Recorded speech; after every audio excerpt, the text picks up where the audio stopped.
Shalom peuple de Dieu. Ce soir, c'est votre serviteur évangéliste Caleb de l'Assemblée de la vie éternelle, paroissienne de gloire, qui dirige le révérend pasteur Mardoché Badibanga. Ce soir, nous sommes devant vous pour vous parler d'une situation qui est en train de battre son plein dans le monde en général et dans notre pays, la RDC en particulier. C'est la situation du virus qui domine aujourd'hui.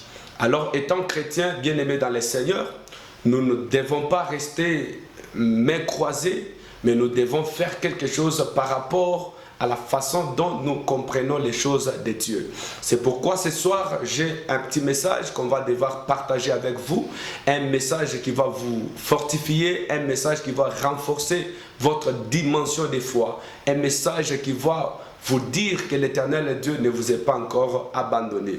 Raison pour laquelle nous aimerions d'abord lire dans les livres de 2 Chroniques, chapitre 7, les versets 13 à 15. Nous allons lire par le nom puissant de Jésus. Quand je fermerai les ciels et qu'il n'y en aura point de pluie, quand j'ordonnerai aux sauterelles de consumer les pays, quand j'enverrai la peste parmi mon peuple, si mon peuple sur qui est invoqué mon nom s'humilie, prie et cherche ma face, et s'il se détourne de ses mauvaises voies, je l'exorcerai des cieux et je lui pardonnerai son péché et je guérirai son pays. Bien-aimés dans le Seigneur, je pense que ces écritures sont claires par rapport à la situation que nous sommes en train de traverser. L'Éternel Dieu est en train de nous donner une brèche et en train de nous donner une solution par rapport à la souffrance, par rapport à tous les problèmes que nous sommes en train de traverser en ce moment-ci concernant la situation du coronavirus qui a tout bouleversé, qui a tout renversé. Bien-aimés dans le Seigneur, quand vous lisez très bien ces passages, vous allez comprendre que l'Éternel Dieu dit ceci, que lorsque mon peuple, lorsque je fermerai les cieux et qu'il n'y en aura point de pluie, c'est-à-dire lorsque tout sera compliqué, lorsque la sécheresse va battre son plein, lorsque les situations difficiles viendront dans vos vies, et ces situations-là viendront au travers de la colère de l'Éternel Dieu. Mais Dieu nous montre un chemin pouvant nous faciliter de recouvrir encore la faveur de Dieu. Et le chemin, c'est lequel? Lorsque mon peuple s'humilie d'abord, c'est-à-dire la personne qui ne peut s'humilier, c'est la personne qui reconnaît ses péchés, qui reconnaît ses mal. Bien-aimé dans le Seigneur, Dieu ne peut jamais pardonner tout un pays, Dieu ne peut jamais pardonner une personne qui n'a jamais reconnu ses péchés. C'est au travers de l'humilité que nous reconnaissons nos péchés.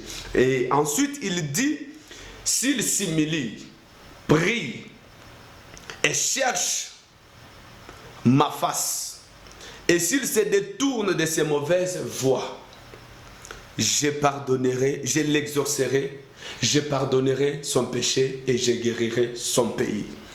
Comme pour dire, bien-aimé dans le Seigneur, qu'en ces temps-ci, où le coronavirus domine dans le monde, parce que ce coronavirus est une sanction de l'Éternel Dieu au travers les mal que l'Éternel Dieu a constaté dans le monde tout entier et dans notre pays, la RDC en particulier, raison pour laquelle il y a la propagation de cette épidémie. Alors, bien-aimés dans le Seigneur, Ésaïe 33 nous dit qu'aucun habitant ne dit que je suis malade. Le peuple de Jérusalem reçoit le pardon de ses iniquités. Bien-aimés dans le Seigneur, lorsque vous regardez même dans la Bible, l'Éternel Dieu, quand il punissait les Israélites, l'objectif était de ramener les Israélites dans le droit chemin. C'est comme ça qu'aujourd'hui, il y a une sanction que nous sommes en train de subir partout dans le monde. C'est la sanction de l'Éternel Dieu via le coronavirus. Mais pendant ces moments si bien-aimés dans le Seigneur, nous ne pouvons pas chercher un autre chemin. Nous ne pouvons pas nous avouer à la médecine. Nous ne pouvons pas nous avouer à quoi que ce soit parce que toutes ces choses-là ne réussiront pas à calmer la colère de Dieu. Mais la seule chose qui peut calmer la colère de Dieu dont je te parle ce soir, c'est le chemin de la repentance. Parce que lorsque les Israélites se rendaient compte qu'ils ont marché hors la volonté de Dieu, raison pour laquelle ils subissent les sanctions dans tous les sens, les Israélites retournaient à Dieu. Ils revenaient à Dieu. Ils cherchaient la face de Dieu. Ils confessaient leurs péchés. Et l'Éternel Dieu les pardonnait toujours. Alors, bien-aimés dans le Seigneur, j'aimerais que le Congo, notre pays, que le monde tout entier puisse prendre la résolution de chercher la faveur de l'Éternel Dieu, de demander le pardon de l'Éternel. Parce que la Bible me dit que tout celui qui cache ses transgressions ne prospère point. Mais celui qui les avoue et les délaisse obtient miséricorde. Donc, il ne suffit pas seulement d'avouer, mais il faut aussi délaisser.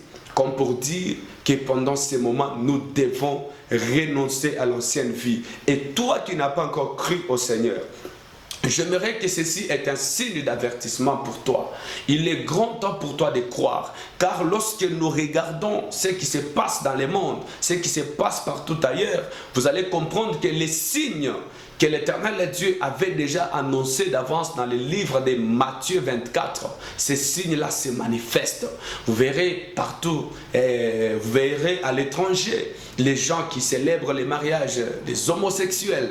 Vous voyez les gens qui se livrent à la pédophilie, les gens qui se livrent à des choses qui ne sont pas dignes. Alors, bien-aimé dans le Seigneur, il est grand à toi qui écoutes ces messages. Je te demanderai de renoncer à l'ancienne vie, de prendre ta croix et suivre Jésus-Christ. Parce que Christ, il est tellement bon. Christ nous aime beaucoup. Et la seule chose qui prouve que Dieu nous aime, parce que la Bible me dit que Dieu a tant aimé le monde, qu'il a donné son Fils unique, afin que quiconque croit en lui ne périsse point, mais qu'il ait la vie éternelle. Alors, bien-aimés dans le Seigneur, nous devons voir l'amour que Dieu nous a donné. Et si Dieu aujourd'hui arrive à nous sanctionner, c'est parce que le taux du péché a touché à ses oreilles. Le taux du péché a vraiment dépassé les bornes. C'est pourquoi il a autorisé ce virus pour que ce virus puisse nous ramener à la voie de Dieu. Pour que ce virus puisse nous ramener dans le droit chemin.